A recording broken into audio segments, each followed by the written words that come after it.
Hello everybody. And in this video we will talk about Wraith King.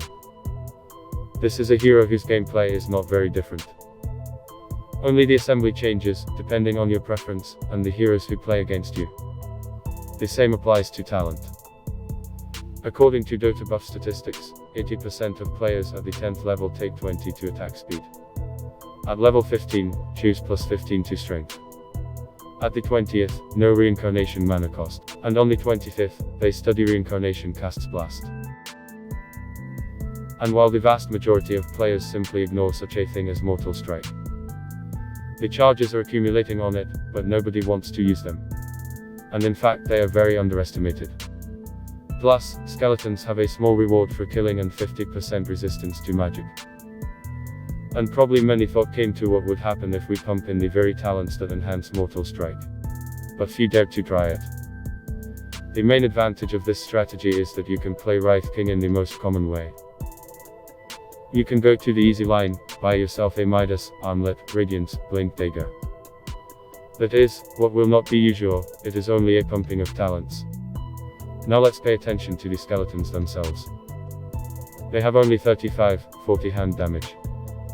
But, when you called them 8 pieces, it becomes clear that their damage is not so small. But leveling up talent at level 15 increases their attack by almost half. And skeletons become really serious weapons in your hands. Also at the 20th level, their maximum number doubles. And then 16 units take part in the battle with us, each of which hits 70. You just throw the stun, and they can even gobble up any support in a second without your help. Skeletons have a small supply of health, but enemies can cope with them easily. But what many do not foresee about is how tough skeletons can push. Even a crowd of 16 pieces tear down a tower in seconds. However, you can do even better. So you have accumulated 8 charges on Mortal Strike. Then we use Mortal Strike and continue to farm the forest. And while Mortal Strike reboots, you can accumulate another 8 charges.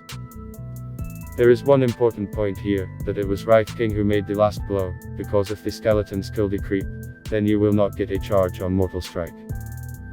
This way you can get 2 packs of 16 skeletons. And when you created such an ornate army of skeletons, they can be sent along any line, and at the time Wraith King himself can fly into a fight on a teleport to a completely different part of the map. And while the enemies are distracted, the skeletons will demolish everything in their path.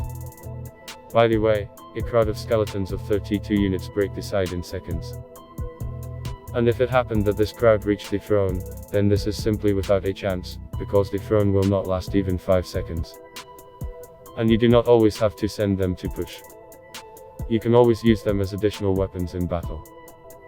Plus, if you want to experiment, you can add Assault Cuirass to your assembly or buy Helm of the Dominator to give your skeletons a useful aura from neutral creeps.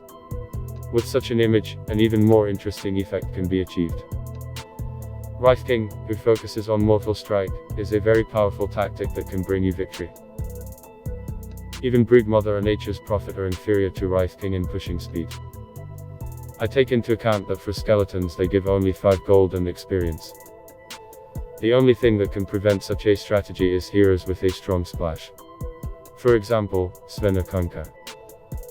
So feel free to try this strategy and you will definitely like it. Like you, if you liked this video, and of course subscribe to my channel so as not to miss a new video. Today I say goodbye to you, so thanks for watching, and good luck.